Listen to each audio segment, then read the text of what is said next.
I get this question asked a lot where house cleaners will start a cleaning business. They walk down and they see a new product that's packaged differently than the one they have. And they say, oh, I must have this, not because of what it does, but because it seems to promise different items than what their cleaning supplies already have. While many products will do similar things or the same things, they'll buy one of everything. And then they try to go into a customer's house with 27 different containers of spray. And then they're like, how do I carry it all in? I'm like, don't. Why are you doing this? Why? So tell me about the Money. consolidation process and how you settled on the products that you chose. So I have two aromas, and I call them aromas because they're not scents. Scents is from synthetic scents.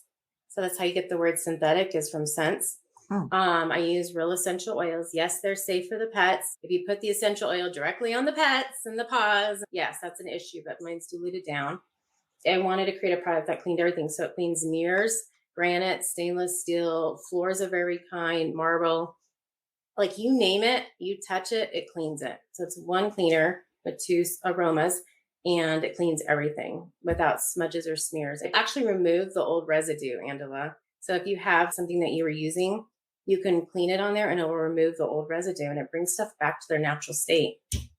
That's awesome, because we know lots of people will try to use dishwashing soap on their granite, for example, and it leaves this cloudy film and they can't figure out, why do I have a film on my granite? All I used was dishwashing soap. Or vinegar. Don't use vinegar on stone. We know that. Yeah, please don't. Please don't. Please don't. We could get on a roll right now. We could just go through and have all the please don't do this and don't do this and don't do this. Oh my goodness, I watch these people just mixing cleaning chemicals and I'm like, don't. There's a reason you're not a chemist.